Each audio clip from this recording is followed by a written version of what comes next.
Este es un contenido de Uninorte Académico. Suscríbete, aprende y comparte.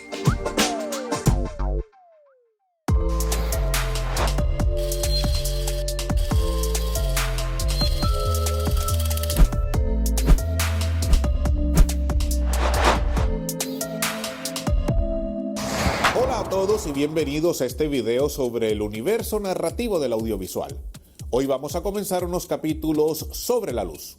Toda nuestra realidad visible se da gracias a la luz. Por mucho tiempo la humanidad estuvo investigando cómo se comportaba.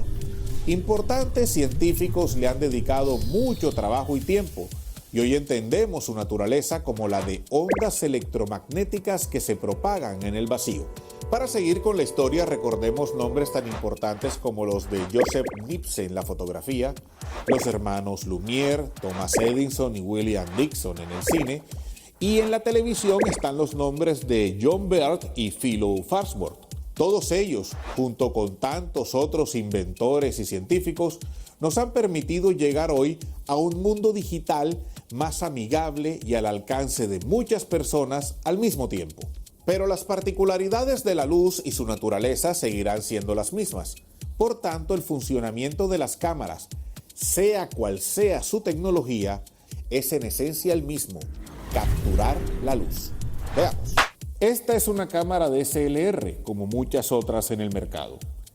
Esta cámara, como todas, se rige por tres principios fundamentales: apertura del diafragma, velocidad de obturación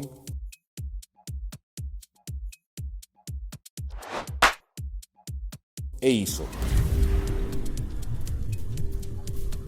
Repasemos esos conceptos.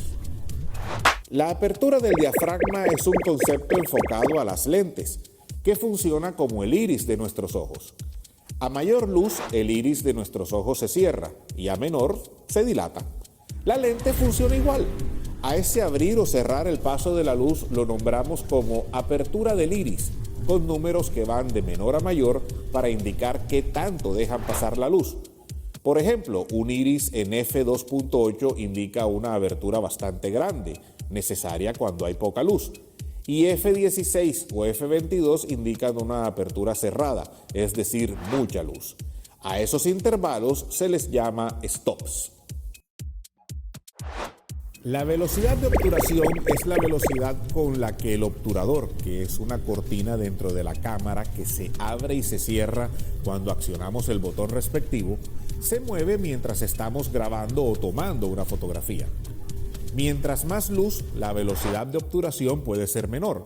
Puede ir, por ejemplo, de un 30avo de segundo hasta un 6.000avo de segundo o incluso un 10.000avo de segundo cuando hay fuentes de luz muy fuertes, como por ejemplo la luz del sol.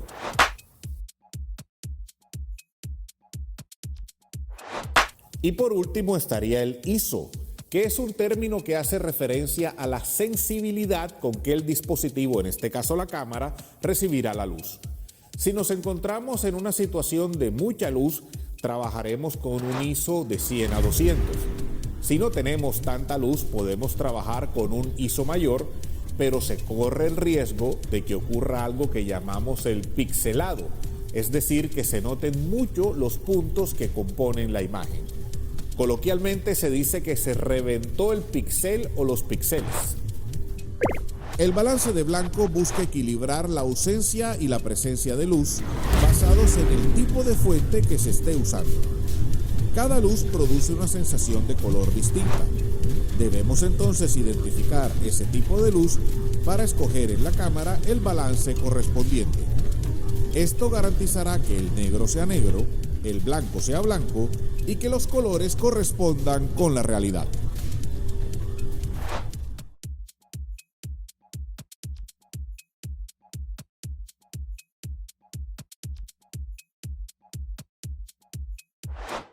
Esperamos que el video les haya aclarado dudas y motivado a seguir buscando respuestas.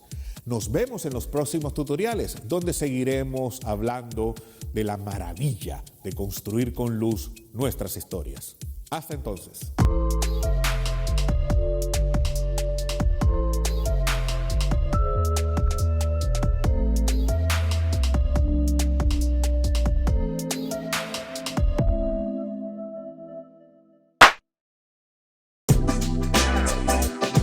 Explora más contenidos de tu interés. No olvides suscribirte a nuestro canal.